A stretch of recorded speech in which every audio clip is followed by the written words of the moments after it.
Sixers. 10, 9, 8, 76ers. What's going on, everyone? This is UK 76ers. My name is Ben Glasspool, and on Friday night the Philadelphia 76ers beat the Chicago Bulls by 105 points to 112. Before we get into the game, a few announcements I couldn't need to make.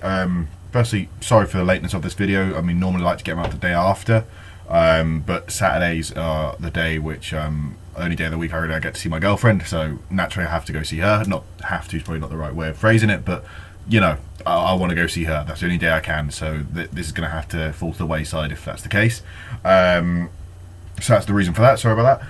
Also, I'm obviously I've been able to do this partly because I've been on furlough and partly because it's been giving me a hell of a lot more time to focus on the channel and indeed the Twitter page, everything else.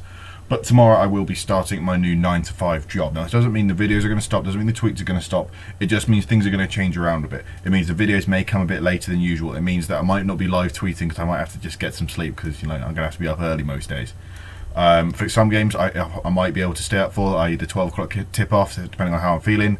The ones after that, less so, and that means I'm going to have to rewatch them, then release content for you guys. So it's all going to be changed around. Like I said, it's not complete abandonment of the page. It's just things are going to be changing about just to accommodate new things happening in my life at the moment. So that's that. Apart from that, everything else is business as usual. Check out USA Sports Merch for all UK-based. It's a UK-based retailer that supplies you with all US teams. US sports teams are on the 4 major leagues. They've got everything from jerseys to hats, gloves, whatever. They've got it. On top of that, thanks to them very much to Visible once again for providing me some excellent stats. The ones on Joel Embiid are, usage-wise at least, are quite astonishing for this last game, as you can probably imagine. But they provide you with stats for all the games, all the players. Easy to navigate. It's not hard to decode. Sometimes it can get a bit too stressful trying to figure out what's what. Really easy to use. Obviously, the links for both these pages will be in the description below, and you guys should check them out for yourself because it's really, I don't think I do them enough justice with what I say about those guys. And finally, me and Sixers Bobby do a podcast. If you could check that out, listen, leave some feedback, whatever really, anything that helps, please do just listen. Like I said, if you do want to come on it, if it sounds like something that's up your alley, leave a comment. My email is in my Twitter bio as well, and indeed you can message me on Twitter. You don't have to be from the UK, don't even have to be a Sixer fan. If you just want to talk some basketball, if you've got a computer in front of you, we can get into contact with you via Skype or whatever else, and then we can get a podcast recorded really easily. So please, if you really fancy coming on, please do so. We've already got a couple of people in touch already, which is great, but of course we want to be hearing from you guys. You don't want to be hearing from the same voices all the time. So the Chicago Bulls game, the Joel Embiid 50-piece game. He's finally got to that 50-point mark. It seemed quite elusive. I mean, I think a lot of the times it's he hasn't been able to get there because either we've blown the team out to the point we don't need to play him, or maybe it's just been a bit of a downturn from the first half. I don't know, but he finally got there, and it was an inevitability, but we all wanted it to happen sooner rather than later, and he got there. And in 1 week, Ben Simmons and Joel Embiid have clocked their career highs, which is pretty wild when you put it like that. But Simmons didn't play in this game, and once again, you are a bit worried because you're wondering where that defense is going to come from. We know what Matisse can do, but then you're wondering, well, where's the playmaking going to come from? And, you know, we kind of struggle with that. And I think what this game has alerted for me is the serious lack of depth in this bench. And look, we know trades are going to be made, so I'm not going to lose my head about it. But they really don't help their own cause. I look at the bench points. I don't have the exact figure on me, but I know Archie Diacono, Thad Young, and another Chicago Bulls player, I forgot his name, that he got into double figures. I don't think we had anyone in double figures, and the rest of them struggled to even get a point. So this really needs addressing ASAP. Make the correct trades, veteran personnel, people that we know can get points, people that are reliable in postseason as well, crucially, because what we've got isn't good enough. I know DeMarcus Cousins has just it's just been revealed that he's going to be leaving the Rockets. Him and Embiid obviously got on quite well, quite chummy when they played each other the other day. And on top of that, I think Cousins would be happy for a backup role because he's just trying to get a ring or just build his career up again. So I would definitely, if we could, try to get DeMarcus Cousins, because I think that would be a really nice backup to have on the Sixer team. On top of that, you know, I talked about before the Ersan Ilyasovas of the world, maybe. I'm not sure who else there is at that backup five. It's a bit harder because you want someone that can shoot as well, which is a real struggle because everyone wants a shooting five. Dwayne Dedman's even available, I believe, but You know, Daryl will make the correct moves. You know what moves I want to make, be that in the centre spot, be it on the wings, backup point guard. You know what moves I want to be made. I can say it till I'm blue in the face, but we know what we need. But the bench did really let us down today, and the reason why this game was so close is because the bench can't do anything. It can't offer anything. And on top of that, look, we throw the bench out. You know, we have a bit of a go at the bench. But you've got to take a look at the rotations. When you start almost an all-bench lineup with perhaps, I don't know, a Seth Curry or a Danny Green, that doesn't move the needle enough. That is, you ask teams to get at you. You ask teams to mount comebacks, to go on runs, because those teams aren't formidable. They're not terrifying. You're not going to score. Sure, they might be okay defensively if you put the right bench lineup out, but they don't score. Furkan Korkmaz, we had the conversation before. He's streaky. One night you can put up 30, the next night you can put up 0, and he doesn't have much in between. There's no consistency to Furkan Korkmaz's game. All facets of it, be that points, be that 3-point shooting. His defense is just it's pretty routinely terrible. And Isaiah Joe, he didn't get any points today, and I know I've been calling for Isaiah Joe to get minutes, but I still think you might as well give him a shot. Is he really what we need on this bench right now? No, but could he be? Absolutely he could, and it won't take long, I don't think, for him to develop into what we need him to be.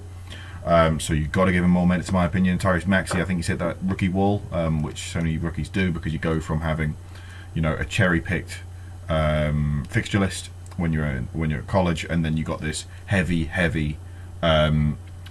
fixture list in the NBA, which is 72 games, which normally is 82, of course, but you're traveling across the country, east and west, and it's a whole new kettle of fish, and it's not only draining physically, but it's also mentally.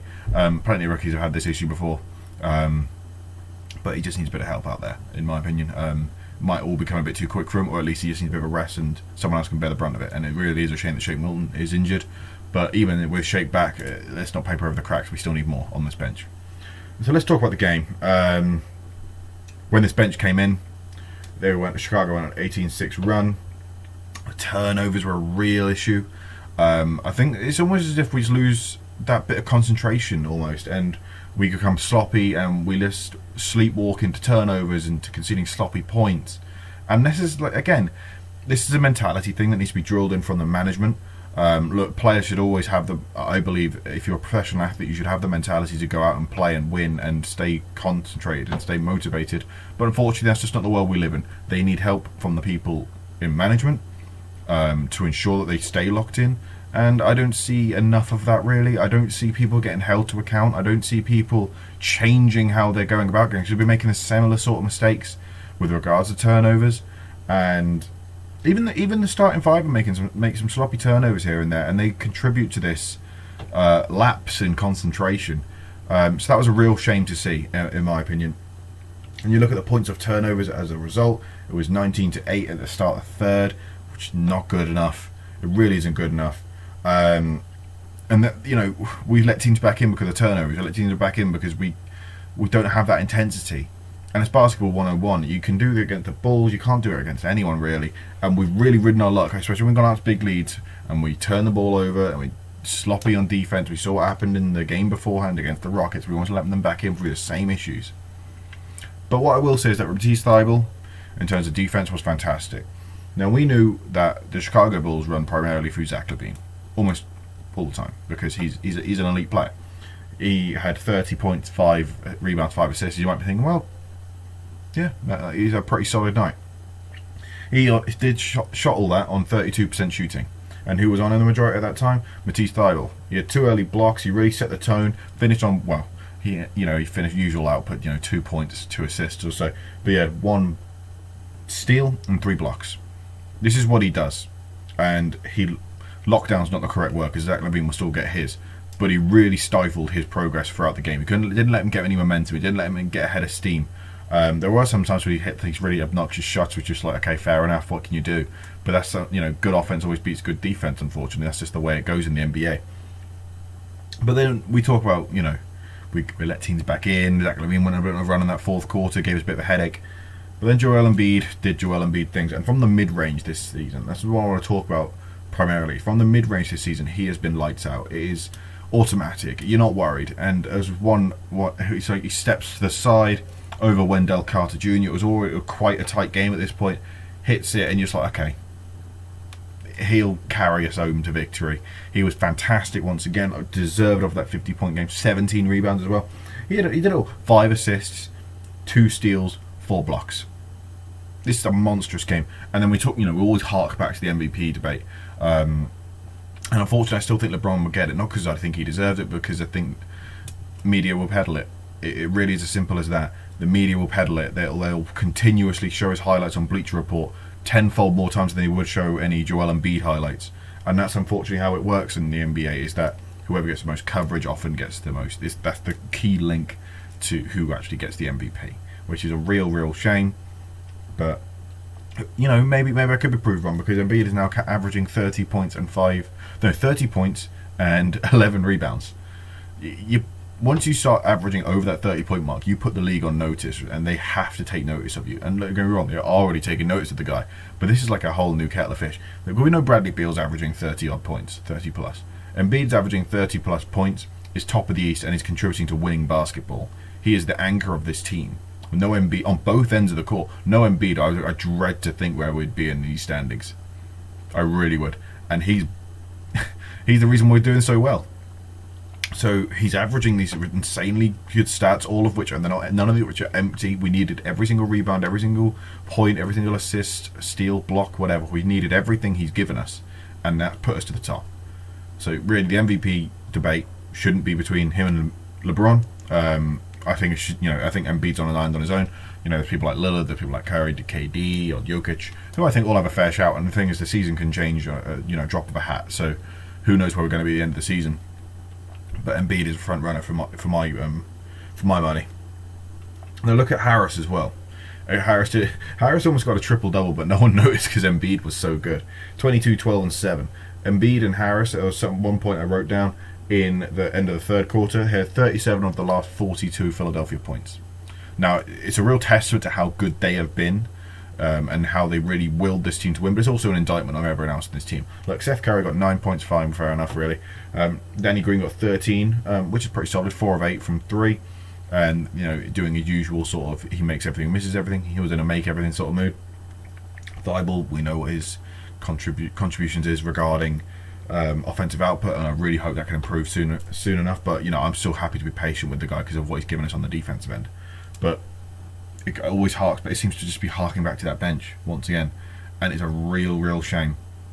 It really is. But if it's got to be tight so we can see these vintage Joel Embiid performances, well, maybe that's at least some good to come out of the mess of our roster at the moment. Well, it's not hardly a mess, but the inadequacies in our roster.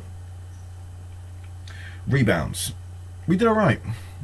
I think Tobias Harris has become a rebounding menace.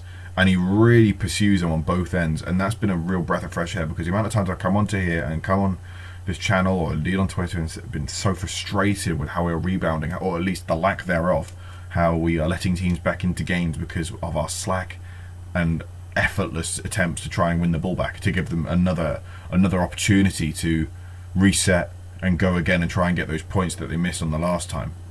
So that was something that I did quite like. If you have to excuse me, but my notes are a bit short because when I was taking these notes, I was chatting to my uni mates. So it was one of their birthdays, so I couldn't not do it.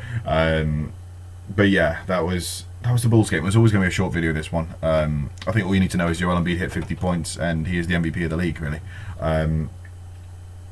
Yeah, obviously, like I said, I will just reiterate quickly, things will be chopping and changing with regards to how quickly I get these videos out, live tweeting, etc. This is by no means the end of UK 76, because it's literally just changing about. I still need my out. I still need someone to run. I still need someone to talk Philadelphia basketball, and by no means am I going anywhere. Anyway, thanks very much, guys, and I will see you all for, well, unless if I stay up for tonight's game. I'd like to think I'll stay up for tonight's game, but I'll see you for it nonetheless. Thanks so much, guys. 1, 2, 3, 4, 5, 6.